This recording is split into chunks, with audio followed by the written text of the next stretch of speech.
தாதியர்களின் சம்பள பிரச்சினை, யாழில் வெடித்த போராட்டம். நாடாளுமன்றத்தில் வெடித்த கடும் சர்ச்சை, விளக்கமளித்த அர்ச்சுனா எம்பி. மியன்மார் இணைய குற்ற மையங்களில் இருந்து மீட்கப்பட்ட 14 இலங்கையர்கள் மீண்டும் நாட்டிற்கு. தமிழர் பிரதேசத்தில் ஆசிரியரால் சாதாரணதர மாணவர்களுக்கு ஏற்பட்ட கடும் சிக்கல். கடற்றொழிலாளர் சமூகத்தால் நிராகரிக்கப்பட்ட சட்டம், எழுந்துள்ள கண்டனம். இலங்கை செல்லும் மோடிக்கு அமெரிக்கா கொடுத்த அதிர்ச்சி தகவல். உயிர்த்த ஞாயிறு தாக்குதல்கள் 1 மாதத்துக்குள் நீதி வழங்குவது சாத்தியமில்லை, அரசாங்கம் தெரிவிப்பு. யாழ்ப்பாண பல்கலைக்கழகத்தின் பட்டமளிப்பு விழா நாளை ஆரம்பம். உலகின் 14 நாடுகளில் இருந்து இறக்குமதி செய்யப்படும் மரக்கறி வகைகள், பழங்கள், தானிய வகைகள் மற்றும் 300க்கும் அதிகமான நந்திமார் தயாரிப்புகள் என அனைத்து பொருட்களையும் மொத்தமாகவும் சில்லறையாகவும் உங்களிடம் பெற்றுக்கொள்ளலாம்.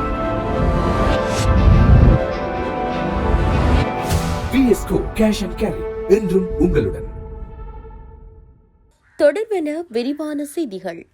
நாடளாவிய ரீதியில் தாதியர்கள் தொழிற்சங்க போராட்டத்தில் ஈடுபட்டு வரும் நிலையில் யாழ் போதனா வைத்தியசாலை தாதியர்களும் போராட்டத்தில் ஈடுபட்டுள்ளனர். குறித்த போராட்டம் நேற்று காலை 10 மணி முதல் நண்பகல் 1 மணி வரை இடம்பெற்ற நிலையில் முற்பகல் 11:30 மணி முதல் 12:30 வரை இடம்பெற்றுள்ளது. பாதீட்டில் தாதியர்களுக்கு ஏற்பட்டுள்ள சம்பள பிரச்சினையை தீர்க்க கோரி குறித்த போராட்டம் முன்னெடுக்கப்பட்டது. இதுகுறித்து யாழ் போதனா வைத்தியசாலையின் தாதியர் சங்க தலைவர் தர்மகுலசிங்கம் பாலு மகேந்திரா கருத்து தெரிவித்தார். கடந்த பிப்ரவரி மாதம் 26ஆம் தேதி தாதியர்கள் நாடளாவிய ரீதியில் 1 மணி நேர அடையாள வேலைநிறுத்த போராட்டத்தில் ஈடுபட்ட நிலையில் சுகாதார அமைச்சு பாதீட்டில் ஏற்பட்டுள்ள சம்பள பிரச்சினைக்கு தீர்வு வழங்காமையால் மார்ச் மாதம் 6ஆம் தேதி பணிப்புறக்கணிப்பு செய்வதற்கு அரச தாதியர் சங்கம் தீர்மானித்தது. இருப்பினும் மார்ச் 5ஆம் தேதி அரச தாதியர் சங்கத்துடன் சுகாதார அமைச்சு ஒரு கலந்துரையாடலை மேற்கொண்டது. இதன்போது நிதி அமைச்சுடன் கலந்துரையாடி தீர்வு வழங்குவதாக தெரிவித்து கால அவகாசம் கோரப்பட்டது. இந்நிலையில் வழங்கப்பட்ட கால அவகாசம் நிறைவடைந்துள்ள நிலையில் தீர்வு வழங்கப்படவில்லை. ஆகையால் இன்றைய தினம் மீண்டும் கவனஈர்ப்பு போராட்டம் முன்னெடுக்கப்பட்டதாக அவர் தெரிவித்துள்ளார்.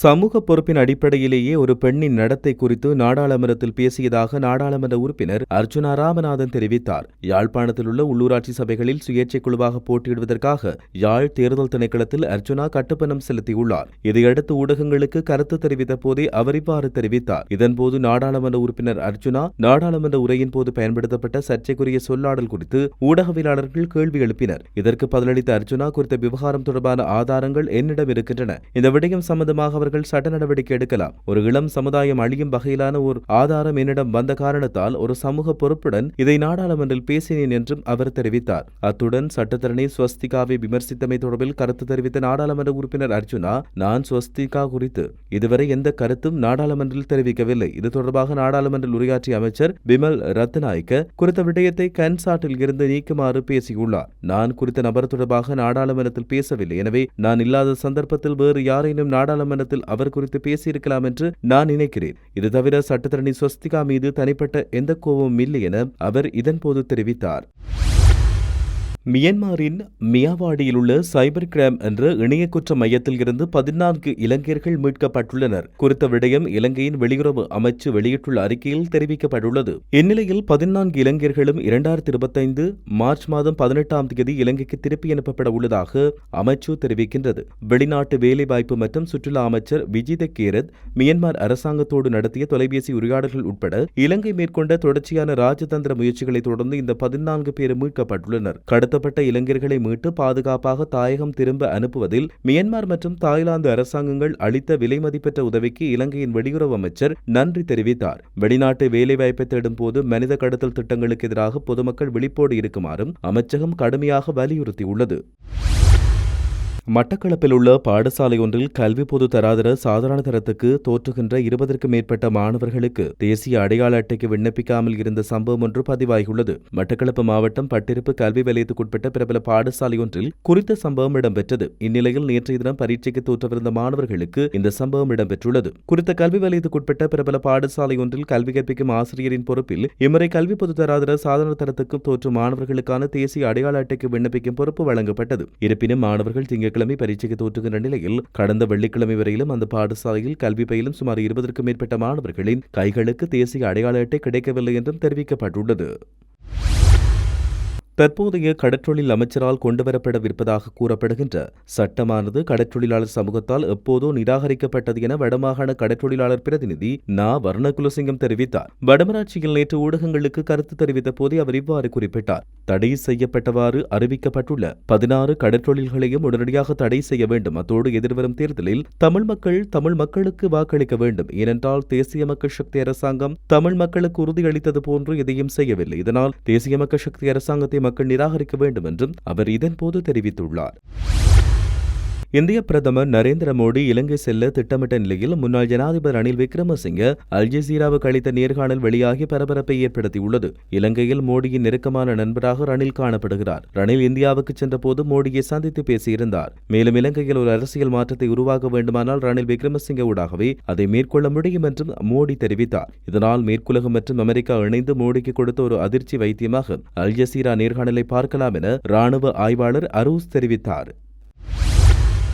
உயிர்த்த ஞாயிறு தாக்குதல்களால் பாதிக்கப்பட்டோருக்கு 1 மாதம் அல்லது 2 மாதங்களுக்குள் நீதி வழங்குவது சாத்தியமில்லை என அரசாங்கம் அறிவித்துள்ளது. விஞ்ஞான மற்றும் தொழில்நுட்ப அமைச்சர் கிருஷாந்த அபேசேன நாடாளுமன்றில் இதை தெரிவித்தார். உயிர்த்த ஞாயிறு தாக்குதல்களால் பாதிக்கப்பட்டோருக்கு 1 மாதம் அல்லது 2 மாதங்களுக்குள் நீதி வழங்குவது சாத்தியமில்லை. தாம் அரசாங்கத்தை பொறுப்பேற்ற பின்னர்தான் இந்த உண்மையை புரிந்து கொண்டதாக அமைச்சர் கூறினார். இருப்பினும் இந்த மாதம் ஏதாவதொன்றை செய்ய முடிந்த அனைத்தையும் செய்ய முயற்சிப்பதாக அவர் தெரிவித்தார். முன்னதாக முன்னாள் ஜனாதிபதி ரணில் விக்ரமசிங்கவின் நிர்வாகம் உட்பட யாராலும் உயிர்த்த ஞாயிறு தாக்குதலுக்கு பின்னால் உள்ள உண்மையை கண்டுபிடிக்க முடியவில்லை என்றும் அவர் சுட்டிக்காட்டினார். முன்னாள் ஜனாதிபதியோடு உணவருந்திய நாடாளுமன்ற உறுப்பினர்கள் இருந்தனர். ஆனால் உயிர்த்த ஞாயிறு தாக்குதல்கள் குறித்து எதையும் செய்ய அவரை வலியுறுத்தவில்லை என்றும் அவர் இதன்போது குற்றம் சாட்டியுள்ளார். யாழ்ப்பாண பல்கலைக்கழகத்தின் 39வது பொது பட்டமளிப்பு விழா நாளை 19ஆம் தேதி புதன்கிழமை முதல் எதிர்வரும் 22ஆம் தேதி சனிக்கிழமை வரையில் இடம்பெறவுள்ளதாக தெரிவிக்கப்பட்டுள்ளது. 4 நாட்கள் 13 அமர்வுகளாக பல்கலைக்கழக உள்ளக விளையாட்டரங்கில் இவை இடம்பெறவுள்ளன. இந்த பட்டமளிப்பு விழா தொடர்பில் விளக்கமளிக்கும் ஊடக விவரிப்பொன்று துணைவேந்தர் பேராசிரியர் ஸ்ரீ சர்க்குணராஜா தலைமையில் நேற்று இடம்பெற்றது. இதன்போது பட்டமளிப்பு விழாக்குழுவின் தலைவரும் கலை பீடாதிபதியுமான பேராசிரியர் சி ரகுராம் பட்டமளிப்பு விழா பற்றிய விவரங்களை ஊடகங்களுக்கு தெரிவித்தார். வருடாந்த நடைபெறும் யாழ்ப்பாண பல்கலைக்கழகத்தின் பட்டமளிப்பு வைபவமானது பல்கலைக்கழகத்தில் நடைபெறுகின்ற நிகழ்வுகளில் மிக முக்கியமானதாக அமைவதுடன் ஒவ்வொரு பட்டதாரியினதும் வாழ்க்கையில் மறக்க முடியாத நிகழ்வாக இது இடம்பெறுகிறது. இந்த பட்டமளிப்பு விழா யாழ்ப்பாண பல்கலைக்கழகம் ஸ்தாபிக்கப்பட்டு பொன்விழா ஆண்டு நிறைவில் இடம்பெறவிருப்பது குறிப்பிடத்தக்கது. 39வது பட்டமளிப்பு விழாவுக்கு பல்கலைக்கழக துணைவேந்தர் பேராசிரியர் ஸ்ரீ சர்க்குணராஜா தலைமை தாங்கி பட்டதாரிகளுக்கான பட்டங்களையும் தகமைச் சான்றிதழ்களையும் தங்கப் பதக்கங்களையும் பரிசுகளையும் புலம்பெரிசுகளையும் வழங்கி கௌரவிப்பார் என்றும் தெரிவிக்கப்பட்டுள்ளது.